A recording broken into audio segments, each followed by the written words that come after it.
Homage to Baba EVA.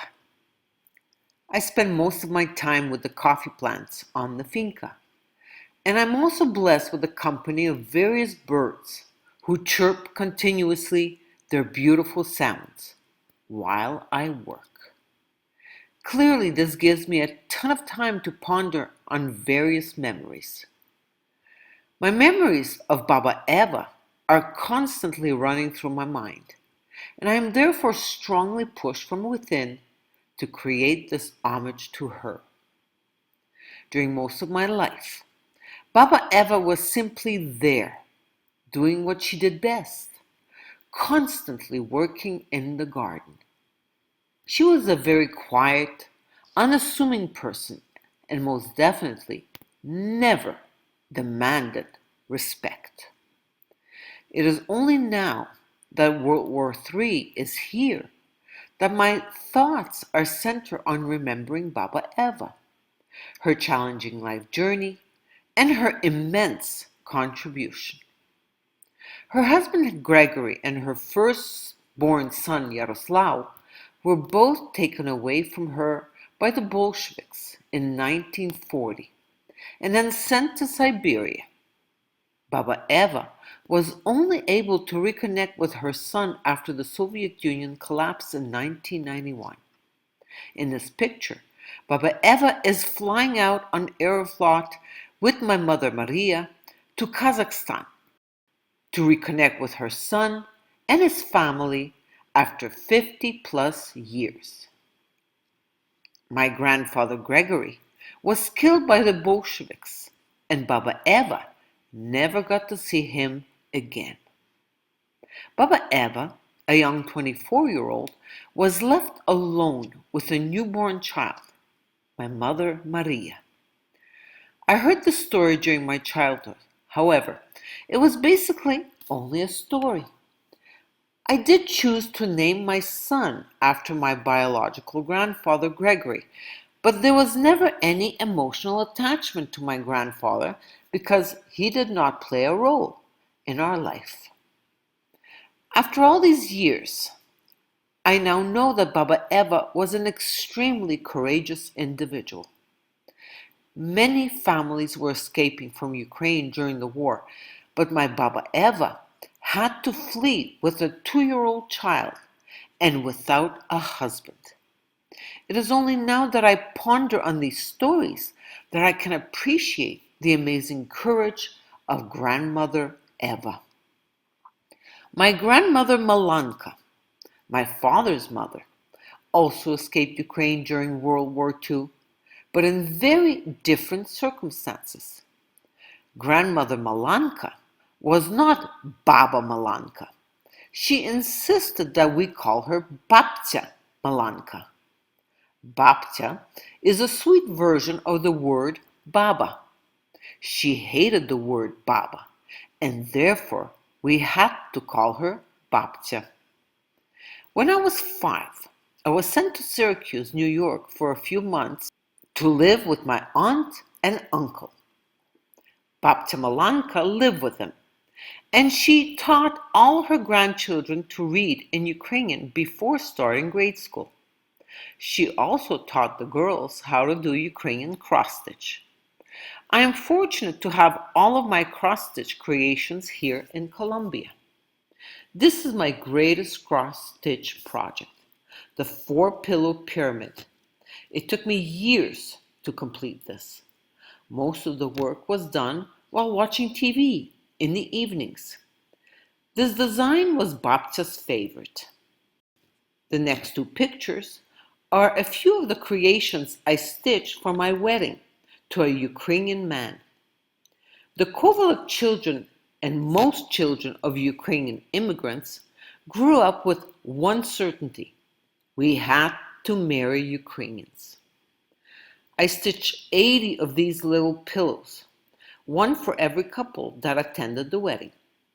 2 little doves made out of the wedding cake dough, seen on this wedding cake, were glued opposite the stitching.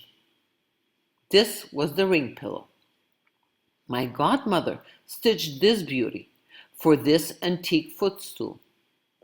Babcia Malanka stitched these pillows for most of her grandchildren. As a side note, the pillows are on a hand-knotted Iranian wool and silk carpet, one of my favorite treasures, which was shipped to Colombia. On the left side of the wall is a silk hand-knotted tree of life carpet bought in Egypt. Over the sofa is a pastel painting created by Michelle Bonneville, my dental patient. She used the pictures seen on the right. One day, the rebellious black sheep 5-year-old decided to confront my babcia. We called Baba EVA Baba, which is the normal word in Ukrainian for grandmother. At the time, I, a 5-year-old, wanted to test my grandmother Malanka, even though I knew perfectly well what would transpire. I mustered up enough courage, and in a moment that I can never forget, I dared to call my grandmother Malanka Baba. Babcia Malanka reacted instantaneously, scolded me aggressively, and let me know in no uncertain terms that I will never again use the word Baba in reference to her. Babcia Malanka demanded respect. I mention this event because it is so deeply ingrained into me. I also mentioned that Babcia Malanka escaped Ukraine under very different circumstances than the one that lived Baba EVA. Babcia Malanka had 6 children. She left her husband when all the children were older. In 1940, the 3 oldest daughters were all at university in Vienna, and the 3 youngest lived with their mother.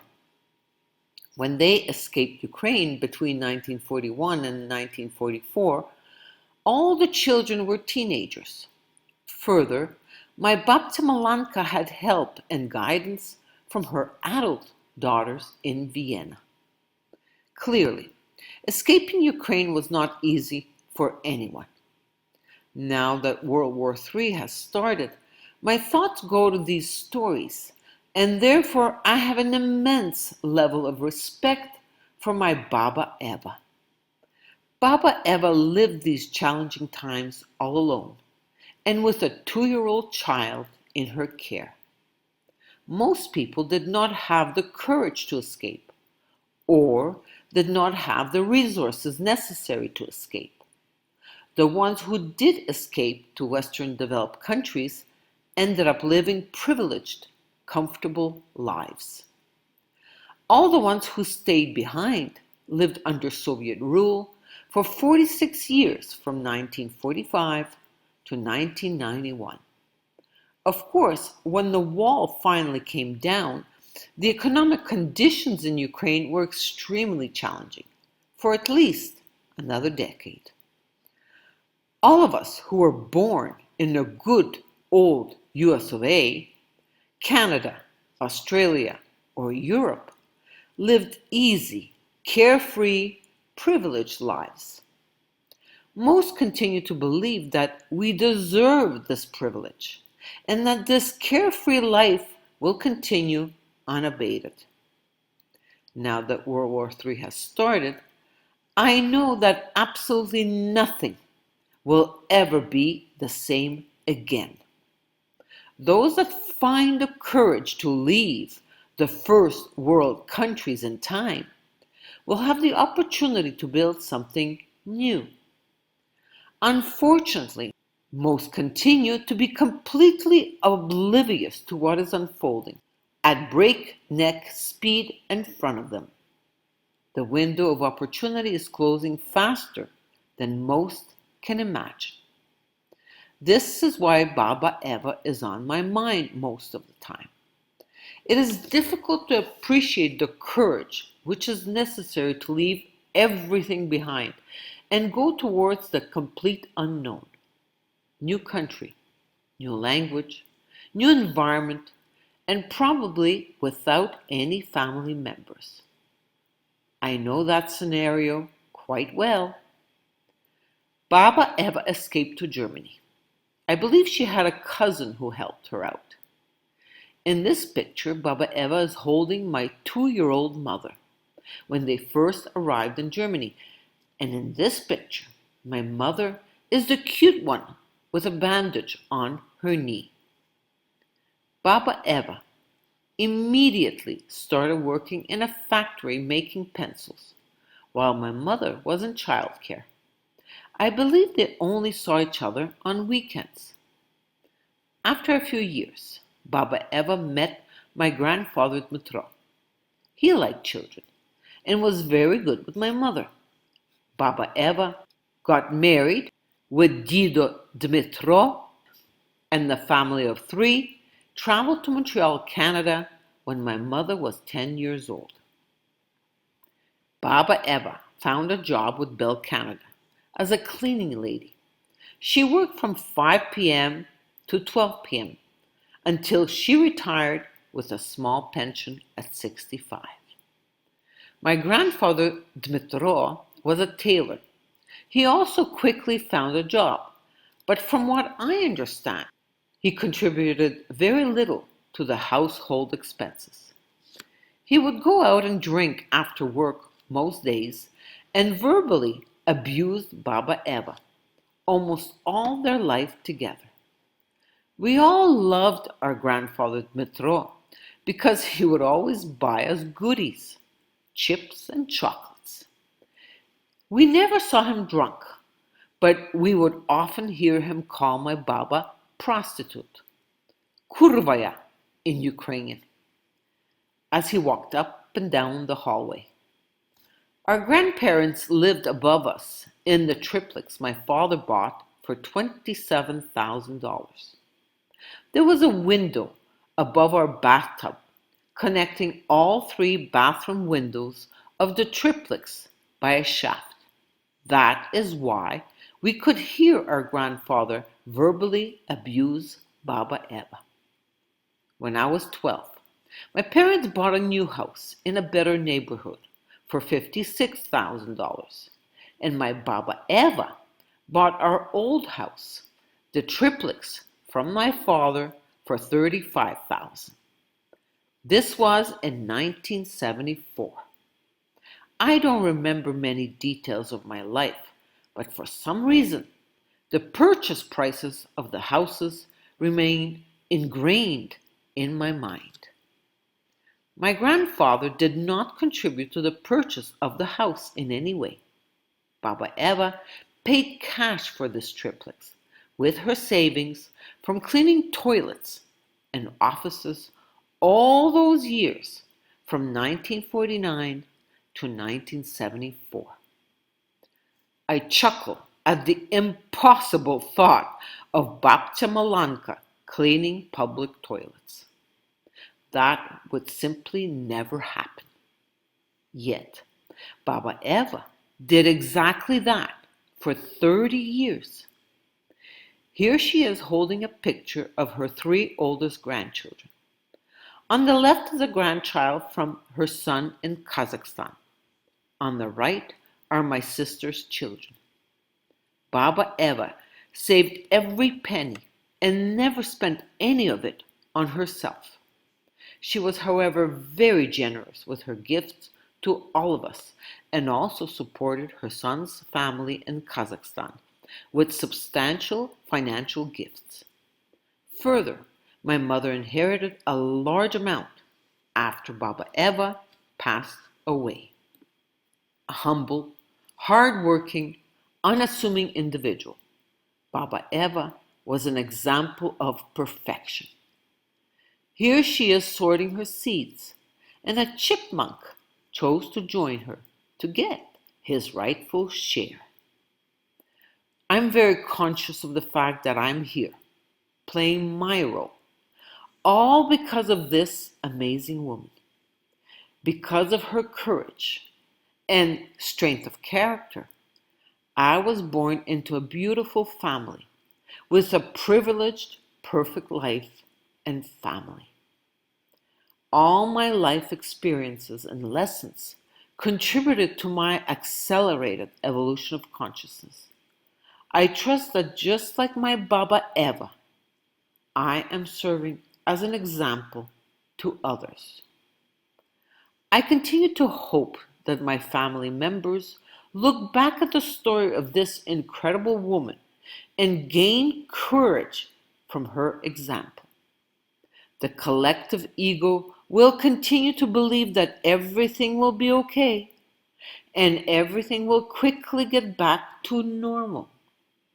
After all, even with the COVID challenge, which lasted a lot longer than anyone could have ever imagined, eventually everything returned to some sort of normal.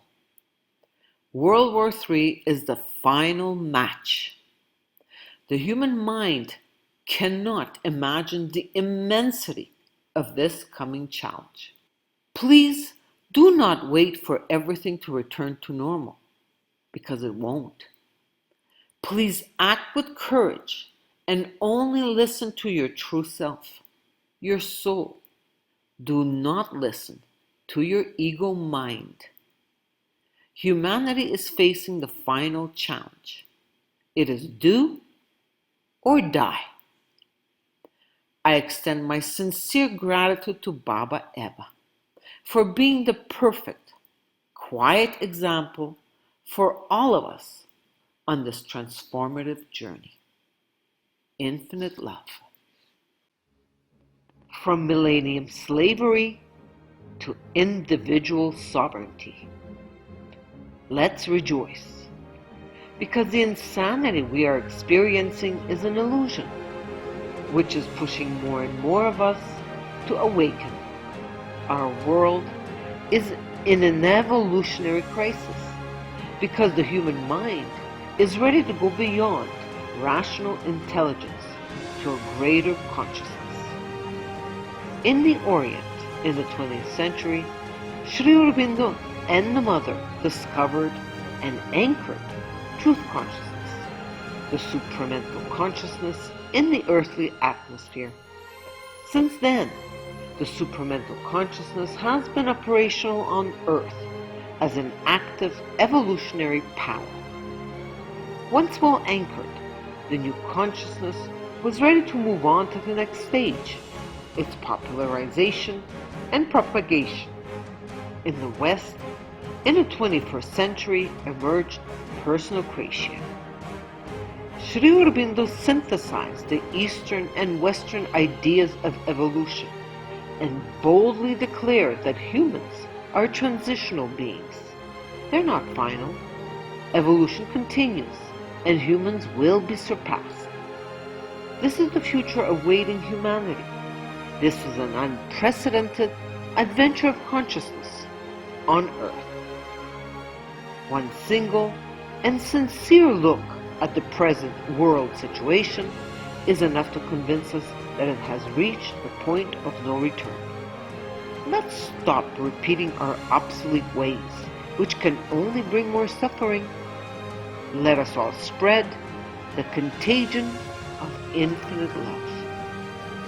In these times of irremediable dissolution of the illusion, let us keep our faith ardent with an unfailing sincerity.